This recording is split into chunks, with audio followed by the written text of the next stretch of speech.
और मैं BJP RSS से कहना चाह रहा हूं कि नरेंद्र मोदी हर वक्त पार्लियामेंट में खड़े होकर बोलते हैं कि भारत का सबसे बड़ा बैकवर्ड क्लास का नेता मैं हूं। हम उनसे पूछना चाह रहे हैं, यूजीसी का रेगुलेशन निकाला गया जिसमें यह लिखा गया कि यूनिवर्सिटीज कॉलेजेस में जो दलित, आदिवासी, शेड्यूल कास्ट, अक़लियतें और बैकवर्ड क्लास के जो बच्चे और बच्चियां पढ़ेंगे, अगर उनसे कोई ज्यादती होगी तो फिर उनको इंसाफ मिलेगा। ये हुकूमत, मोदी की हुकूमत ने रेगुलेशन जारी किए और जैसे रेगुलेशन निकले पूरे मुल्क में एक तूफान खड़ा हो गया या खड़ा कर दिया गया कि नहीं नहीं, ये कैसे हो सकता है, सिर्फ अपर कास्ट को कैसे छोड़ दिया गया। सवाल ये पैदा होता है कि हम बराबरी की जब बात करते हैं, मैंने कल आदिलाबाद में ही कहा, आपको समझाने के लिए कह रहा हूं, भारत के आईन में बीजेपी आरएसएस जानती है इक्वालिटी, मसावात, जिसको अंग्रेजी में कहते हैं सब्सटेंटिव इक्वालिटी की बात करता है आईन। सुप्रीम कोर्ट का जजमेंट भी है।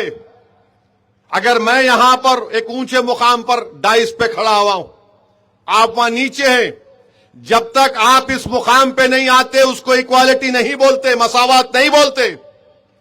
उस मसावात को हासिल करने के लिए, और अगर मसावात को हासिल करना है तो कोई टांग खींचता पसंद नहीं करता कि आप आगे उठ जाएं, आपकी तरक्की हो। सुप्रीम कोर्ट में मसला गया, सुप्रीम कोर्ट ने स्टे लगा दिया। हुकूमत मोदी की है, आप वहां पर स्टे लगाने, आपका काम था कि आप हुकूमत आप कर रहे, आपने रेगुलेशन जारी किए, आप उसको बचाना चाहिए था, मगर स्टे लग गया। अब स्टे लग गया तो क्या होगा, आप सुनवाई को कब होगी, मार्च में होगी, माने मसला टल गया। धोखा दे दिए बीजेपी वाले बैकवर्ड क्लास के लोगों को, दलितों को, आदिवासियों को, यह कहकर के मोदी बहुत बड़ा बैकवर्ड क्लास का नेता है। अगर यही सिलसिला चलता रहेगा तो अपने दलित भाइयों को कह रहा हूं, कल SC/ST प्रोटेक्शन एक्ट भी खत्म हो जाएगा, क्योंकि कहेंगे हमको इंसाफ नहीं मिल रहा है। ये सोच अगर आगे बढ़ेगी, मैं पूछना चाह रहा हूं बीजेपी के उन तमाम नेताओं से, बताओ यूजीसी के रेगुलेशन पर, स्टे पर तुम्हारी क्या राय है? जितने अपर कास्ट के बीजेपी के लीडर हैं, सब खामोशी से बोल रहे थे गलत हो रहा है, और जितने बीजेपी के बैकवर्ड क्लास के नेता थे अपनी जबानों पर ताला लगा लिए।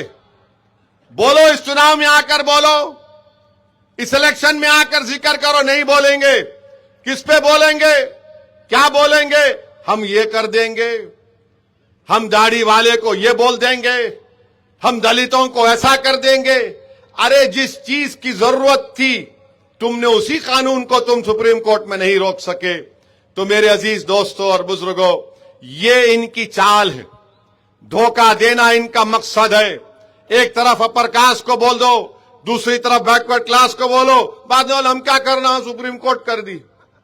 अरे सुप्रीम कोर्ट में तुम सरकार हो, तुम जाके बोल सकते थे ना, तुम रुका सकते थे उसको, तुम बता सकते थे कि हैदराबाद सेंट्रल यूनिवर्सिटी में रोहित वेमुला की मौत कैसे हुई, तुम बता सकते थे कि महाराष्ट्र में एक मुस्लिम डॉक्टर बच्ची, आदिवासी, उसकी मौत कैसे हुई, तुम बता सकते। आज भी दिल्ली के एम्स में चले जाओ आप, all India institute of medical sciences में हॉस्टल है डॉक्टरों का, दलितों का हॉस्टल अलग क्यों है, बताओ फिर? यह नाइंसाफी नहीं है? तो यह समझने की जरूरत है। मैं हमारे हिंदू भाइयों बहनों से अपील कर रहा हूं कि समझो आप इस बात को। मुझसे नफरत है, कोई बात नहीं, करते रहो मुझसे नफरत, मुझे किसी की फिक्र नहीं है। दुनिया में सिर्फ मैं एक ही दुआ करता हूं, मेरी बीवी मेरे से नाराज नहीं होना, और पूरी दुनिया में आखिरत में अल्लाह मुझसे नाराज नहीं होना। तो हमको इससे मतलब नहीं, आप नाराज रहो, कोई बात नहीं, मैं आपको मनाने भी नहीं आऊंगा, मैं आता ही नहीं। नाराज है तो आपकी मर्जी, आपका फ्रीडम है, मगर अगर ये सच्चाई को बोलने से आपकी नाराजगी बढ़ती है तो खुदा की कसम तुम जब तक जिंदा रहेंगे तुमको नाराज करते रहूंगा। और सच्चाई को बोलना ये हमारा काम है। दूसरी बात मेरे अजीज दोस्तों और बुजुर्गों, बीजेपी वाले बोलते हैं राष्ट्रवाद, इस देश से बड़ा हमको नेशनलिज्म मोहब्बत है। जर्नल है आर्मी का, लद्दाख की जमीन है, पहाड़ों पर हमारी बहादुर फौज बैठी हुई है और आर्मी का चीफ बोल रहा है वजीर आजम को inform, Rajnath Singh defence minister को इत्तला दी गई, जितने बड़े बड़े मिनिस्टर सबको बोला गया चीन की फौज आ रही है, चीन की फौज आ रही है, आर्मी है, वो टैंक आ रहा है। वो बेचारे बोलते गए, कई फोन कर दिए, आखिर में उनको मैसेज मिला सरकार मोदी की 56 इंच की ये बोलती है कि जो उचित है वो करो, यानी जो उचित है वो करो। ये क्या है भाई? तुम बोलना था फोन उठा के फोड़ दे उसकी, भगा मार के उसकी, नहीं जो उचित है वो करो। और आपको याद होगा पिछले कई साल से उन चंद लोगों में मैं भी हूं जो बार बार कह रहा था कि चीन भारत की जमीन पर आकर बैठा हुआ है। आप जनरल को बोल रहे जो उचित है करो। अच्छा, मिलिट्री का शायद एक कानून है कि जहां का कमांडर रहता उस एरिया का ही कमांडर अपने ऊपर वाले से सुन के काम करना पड़ता। नरेंद्र मोदी बोल रहे 56 इंच का सीना, आरएसएस बोलती नेशनलिज्म, देशभक्ति। अरे कौन सी देशभक्ति है बताओ हमको ये, कि आप बोल नहीं सके अपनी जबान से कि मारो, मार के उनके भगाओ उनको वहां से। नहीं, जो उचित है वो करो। याद रखो, भारत के लिए जो उचित होगा वो करना पड़ेगा। चीन से ना डर के, ना पाकिस्तान की मक्कारी से हम देश को अगर चलाना है तो मक्कारी को भी खत्म करना पड़ेगा पड़ोसी की। और ये चीन बार बार जो हमको आंखें दिखाता है, इसका भी हमको अगर मुकाबला करना है तो पहले हुक्मरान बहादुर होना पड़ेगा। क्या फायदा? दिसंबर में एक बड़ी इकोनॉमिस्ट मैगजीन है, उसके नुमाइंदे को बीजेपी की सरकार, हमारी सरकार, मुल्क की सरकार लेकर गई लद्दाख को। वो लिखता क्या है कि चीन उस मुकाम पर भारत से 4 गुना ज्यादा इंफ्रास्ट्रक्चर का काम कर दिया, 4 गुना। आप बताइए फिर हम क्या कर रहे हैं? जनरल लिख रहा है, उसकी किताब आप छापने नहीं दे रहे। जनरल बोल रहा है, मैं नहीं बोल रहा हूं। उसको जवाब मिला डिफेंस मिनिस्टर से, जो उचित है वो करो। आप बताइए, अगर कोई फौज आ रही है चीन की तो आप ये बोलते हैं। अच्छा, मैं झूठ बोल रहा हूं ना, वो मैगजीन भी झूठ बोल रहा, आप क्या एक्शन ले रहे बताओ? कुछ नहीं बोल रहे, कुछ नहीं बोल रहे। लोकसभा में वजीर आजम अपनी तकरीर में नहीं करे। अब कैसा होगा? और आप जानते गलवान में हमारे 20 सिपाही मारे गए थे बहादुर। सूर्यापेट का एक लेफ्टिनेंट कर्नल तेलंगाना का था, वो अपनी जान दे दिया। इसलिए वो जान दिए कि जो उचित है वो करो। मेरे अजीज दोस्तों और बुजुर्गों, और फिर फॉरेन पॉलिसी क्या है? ट्रंप बोल दिया तुम रशिया से नहीं लेना, मेरे पास से लो या वेनेजुएला से लो। Okay sir, thank you. उन्हें कौन भाई, उन्हें? अरे गोरी चमड़ी का वाला हमारा कौन?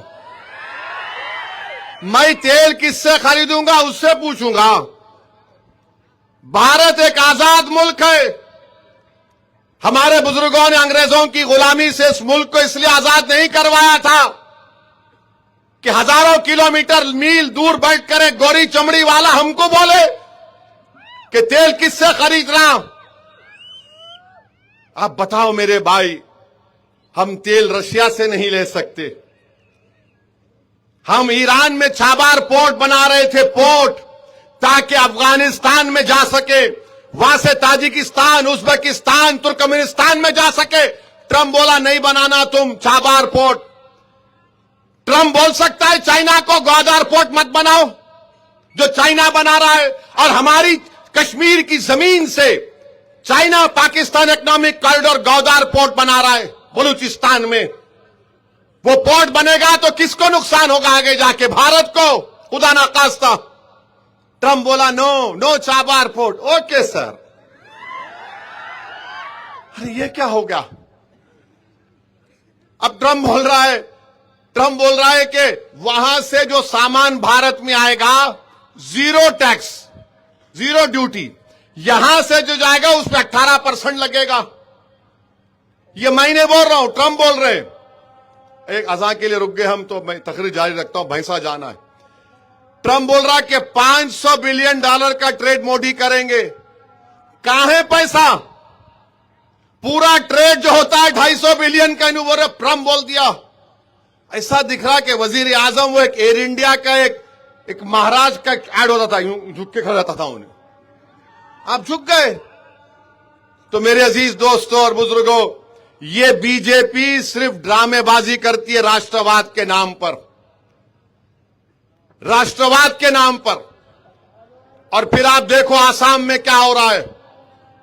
आसाम में बीजेपी की सरकार, आसाम में बीजेपी का चीफ मिनिस्टर बोलता है कि वहां पर 150 साल पहले अंग्रेजों ने बंगाली बोलने वाले मुसलमानों को आसाम में लाए थे, उनको मियां बोलते हैं। आसाम का चीफ मिनिस्टर बोल रहा है कि मियां के ऑटो में गए, 5 रुपए हुआ तो 4 रुपये दो। मियां तरकारी बेचता है, इसलिए तरकारी की कीमत बढ़ गई। मियां को अगर वोट डालना है तो बांग्लादेश में वोट डालो। ये बीजेपी का चीफ मिनिस्टर आसाम में कह रहा है। तो मेरे अजीज दोस्तों और बुजुर्गों, इन तमाम अहम चीजों पर आपकी तवज्जो में मबजूल कराना चाहता था, ताकि आप इन हालात से वाकफियत हासिल करें। जहां बीजेपी का इख्तिदार है, त्रिपुरा में, वहां पर फसाद हुआ, कई घरों को जला दिया गया, मस्जिद को नुकसान पहुंचाने की कोशिश की गई। ओडिशा में बीजेपी की सरकार है, एक ईसाई पादरी को झूठा इल्जाम लगा दिया गया कि लोगों की मजहब तब्दीली कर रहा है। उसकी फोटो है इंटरनेट पर, मुंह में गोबर, गले में चप्पलों का हार, और उसके सर पर सिंदूर लगा दिया गया और पूरे गांव को फिराया गया। मोहम्मद मकानदार एक बेचारा बंगाली बोलने वाला है, मॉब लिंचिंग में उसको मार दिया गया। मेरे अजीज दोस्तों और बुजुर्गों, देश की बात अगर करना है तो देश में अमन जरूरी है, देश में फिरका परस्ती का खात्मा होना जरूरी है। ये तमाम नाम-निहाद सेकुलर पार्टियां तो नाकाम साबित हो गई। मैं बिहार जाकर इलेक्शन लड़ा तो सब बोले नहीं कुछ नहीं होता, इनका काम हो गया। इनके 4 हम ले लिए, अब गठबंधन को वोट पड़ेगा। हमने खत लिखा, आओ अलायंस कर लो। बोले नहीं करेंगे। हम बोले कोई बात नहीं। हमने अपने उम्मीदवार को खड़ा किया, 5 हमारे एमएलए दोबारा कामयाब हो गए। तो सबके पेट में दर्द हो गया, अरे इन्हों कैसा जीते, इन्हों कैसा जीते। मैं जीता, आप हार गए। कांग्रेस 60 सीट पे लड़ी, 6 एमएलए जीते, मैं 26 पे लड़ा। अलायंस में 5 मेरे कामयाब हुए। तो तेजस्वी और कांग्रेस बोले नहीं असद साहब जो है बीजेपी का फायदा पहुंचा दिए। अरे मैं तो तुमको बोला हाथ मिला लो। मैं 5 सीट ही पूछा था, तुमसे 6 पूछा था, तुम नहीं दिए। फिर बोले नहीं इन्हों अपनी तकारीर में मजहब का जिक्र करते। अरे बाबू, मेरी शनाख्त भारत के इंडियन मुस्लिम की है। अगर मैं अपना जिक्र ना करूं तो किसका जिक्र करूं? तुम्हारे पप्पा का करूं। अगर मैं अपनी तकलीफ का इजहार ना करूं तो क्या किसके तकलीफ का इजहार करूं? अगर मैं इंसाफ की बात करूं तो तुम्हारी नजर में गलत, अगर मैं हिस्सेदारी की बात करूं तो गलत, अगर मैं शिराकतदारी की बात करूं तो गलत, मैं विकास की बात करूं, तरक्की की बात करूं, ईदगाह की बात करूं, स्लॉटर हाउस की बात करूं, स्कूल की बात करूं तो सब गलत। तो क्या सही है? तुम गुलामी करो, सिर्फ वोट डाल के घर में बैठ जाओ। खुदा की कसम, मैं मोहम्मद मुस्तफा सल्लल्लाहु अलैहि वसल्लम के गुलामों का गुलाम हूं। मैं किसी अदना सियासी लीडर का या पार्टी का गुलाम कभी नहीं बन सकता, ना कभी बनूंगा इंशाअल्लाह ताला। तो मेरे अजीज दोस्तों और बुजुर्गों, महाराष्ट्र का बल्दिया इलेक्शन लड़ने गए, मेरे को कुछ नहीं होता। अरे मैं बोला क्या हुआ भाई? नहीं नहीं, देखो औरंगाबाद में लोग नाराज है, वो आगे गाएंगे, हार गए।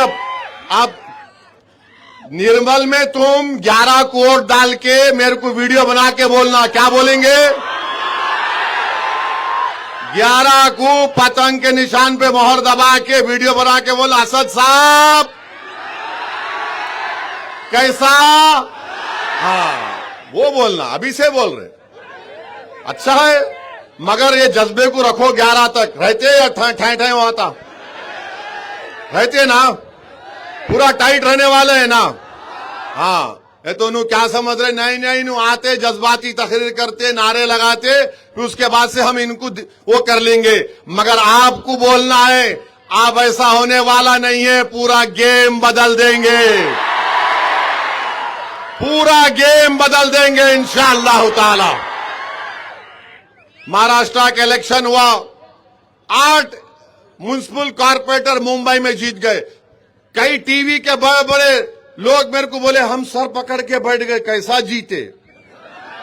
हम बोले कैसा हारे? हम जीते, अल्लाह हमको जिताने वाला इंशाअल्लाह ताला। हम जीते नहीं। इम्तियाज जलील के खिलाफ, अरे महाराष्ट्र का सबसे बड़ा अगर कोई मुस्लिम नेता है तो उसका नाम सैयद इम्तियाज जलील है। तुम उसको पार्लियामेंट का इलेक्शन सब मिलकर हराए, कांग्रेस, राष्ट्रवादी, उद्धव ठाकरे, शिंदे, बीजेपी, कोई जीतता जीतने दो, इम्तियाज नहीं जीतना। इम्तियाज को हराए। असेंबली का इलेक्शन आया, फिर पूरे एक हो गए, 1000 वोट से इम्तियाज जलील हार गए। मैं औरंगाबाद की आवाम से अपील किया कि 2 इलेक्शन में आपको इन जालिमों ने, मुनाफिकों ने धोखा दिया, इसका जमहूरी तरीके से आपको बदला देना है। तो अल्हम्दुलिल्लाह, अल्लाह सलामत रखे उन तमाम महाराष्ट्र के लोगों को जिन्होंने मजलिस के हक में वोट दिया। और औरंगाबाद में हमारे 33 कारपोरेटर जीत कर आए। कितने? 33। आप निर्मल में कितने जीत के आएंगे इंशाअल्लाह? कितने? 10 पार? अब की बार 10 पार? 10 से ज्यादा जाएंगे? जरा जोर से बोलो, जरा हाथ उठा के बोलो, जरा पूरे उठाओ। डरो, डरने कहीं को कुछ नहीं होता, कुछ नहीं होता। तो 11 तारीख के दिन आपको पतंग के निशान पर मोहर लगाएंगे, आपके बटन नहीं है। तो ऐसा लिफाफा रहेगा, उसको खोलना, देखना, जहां पतंग दिखा ले दब। कैसा देखना? देख के ये ईदगाह के नाम पे ले, ये स्लॉटर हाउस के नाम पे ले, ये गली में रोड ने बनाए ले, ये ऐसा करा ले। हाँ, वह बोल, सब लो, जो बोलते बोलो, जो करते करो, मगर जहां पतंग दिखी ठपाटप ठपाटप ठपाटप ठपाटप ठपाटप। 11 तारीख को खाली पतंग पतंग पतंग, बाकी सब